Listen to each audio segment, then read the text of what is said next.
사전 청약 당첨권은 취소가 되겠죠. 그 대부분 8년, 10년 이렇게 못 판다고 생각하시면 돼요. 네. 빠른 시일 내에 될 거라고 보는 분들은 없는 것 같아요. 좀 어느 정도 이제 보상금 책정이 돼야 되는데 너무 낮은 금액으로, 그러니까 옛날에 이제 막 개발 많이 할 때 그때 이제 만들어진 법으로 이제 하다 보니까 좀 문제가 있죠. 좀 개선이 돼야 될 것 같아요. 이 관련해서는 보상금.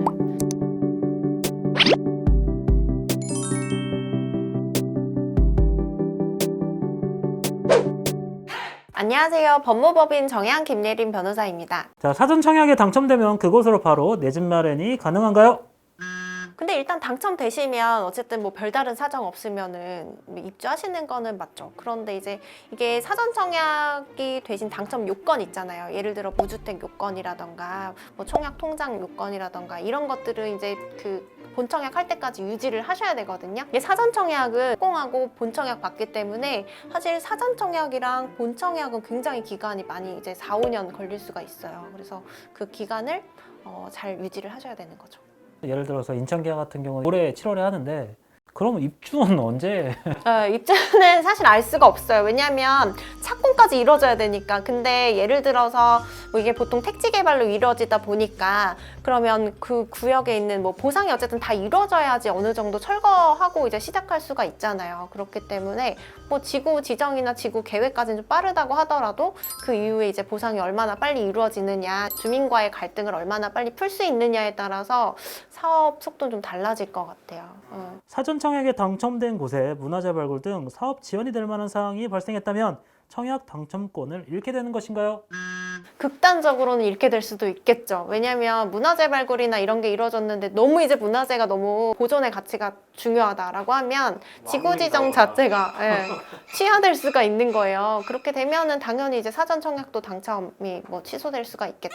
그런데 이제 대부분은 문화재 관련해서 어느 정도 뭐 조사나 발굴 진행하고 그대로 진행되는 경우가 많을 것 같아요. 그러면 뭐 일정 기간 사업이 많이 지연될 수는 있겠지만 이제 당첨권을 잃는 상황까지는 발생하지 않겠죠.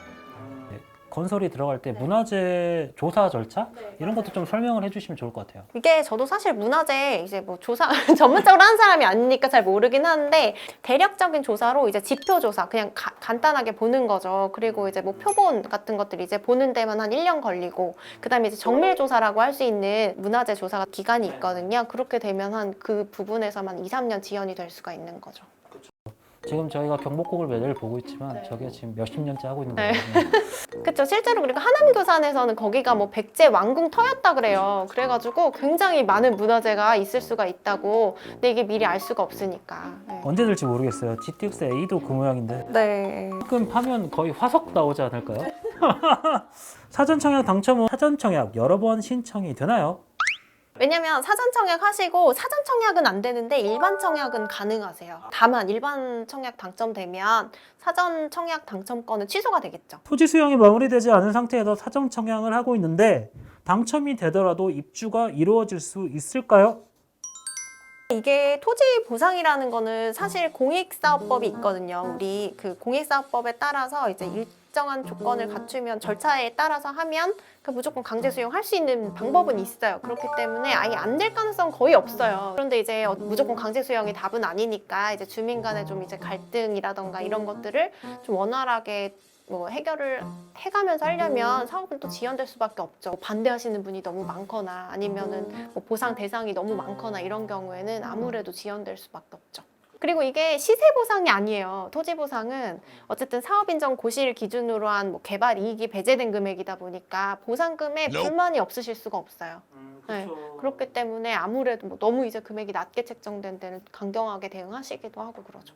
이것도 사실 문제예요. 좀 보상 받으시는 분들한테는 좀 어느 정도 이제 보상금 책정이 돼야 되는데 너무 낮은 금액으로, 그러니까 옛날에 이제 막 개발 많이 할 때 그때 이제 만들어진 법으로 이제 하다 보니까 좀 문제가 있죠. 좀 개선이 돼야 될 것 같아요. 이 관련해서는 보상금. 네.